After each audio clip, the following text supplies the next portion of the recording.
ಶಾಸಕಾಂಗ ಸಭೆ ಬಳಿಕ ಬೆಂಗಳೂರಿನ ಶಾಸಕರ ಜೊತೆ ಪ್ರತ್ಯೇಕವಾಗಿ ಸಭೆ ನಡೆಸಿದ್ದಾರೆ ಡಿಕೆ ಶಿವಕುಮಾರ್.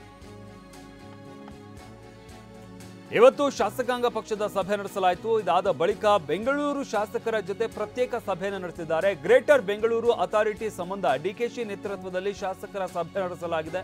ಸಭೆ ಬಳಿಕ ಡಿಸಿಎಂ ಡಿಕೆ ಶಿವಕುಮಾರ್ ಹೇಳಿಕೆಯನ್ನು ನೀಡಿದ್ದಾರೆ. ಡಿಸಿಎಂ ಡಿಕೆ ನೇತೃತ್ವದಲ್ಲಿ ಶಾಸಕರ ಸಭೆಯನ್ನು ನಡೆಸಲಾಗಿದೆ. ಬೆಂಗಳೂರು ಶಾಸಕರ ಸಭೆ ನಡೆಸಲಾಗಿದೆ. ಬಿಬಿಎಂಪಿ ಚುನಾವಣೆ ಮಾಡಲೇಬೇಕಾಗಿದೆ.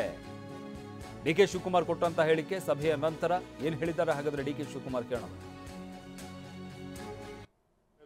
ಅವರ ಪ್ರಾಬ್ಲಮ್ಸ್ ಬಗ್ಗೆ ಅವರ ಅಡ್ಮಿನಿಸ್ಟ್ರೇಷನ್ ಗ್ರೇಟರ್ ಬೆಂಗಳೂರು ಆಗ್ತಾ ಇದೆ, 5 ಕಾರ್ಪೊರೇಷನ್ ಆಗ್ತಾ ಇದೆ. ಈ ವಿಚಾರದಲ್ಲಿ ಅವರಿಗೆ ಚರ್ಚೆ ಮಾಡಿದ್ದೀವಿ. ಎಲೆಕ್ಷನ್ ನಾವು ಮಾಡಲೇಬೇಕಾಗಿದೆ, ಎಲ್ಲ ಸಿದ್ಧತೆ ಮಾಡ್ಕೊಳ್ಬೇಕಾಗಿದೆ. ಆ ವಿಚಾರವನ್ನು ಅವರಿಗೆಲ್ಲ ತಿಳಿಸಿದ್ದೆ. ಯಾವಾಗ ಆಗ್ಬೋದು ಅಂತ ಸರ್? ಏನಾದರೂ ನಾವು ಸುಪ್ರೀಂ ಕೋರ್ಟ್ಗೆ ಅಫಿಡವಿಟ್ ಫೈಲ್ ಮಾಡಿದೀವಿ, ಆ ಪ್ರಕಾರ ಆಗ್ತದೆ. ಬೆಂಗಳೂರು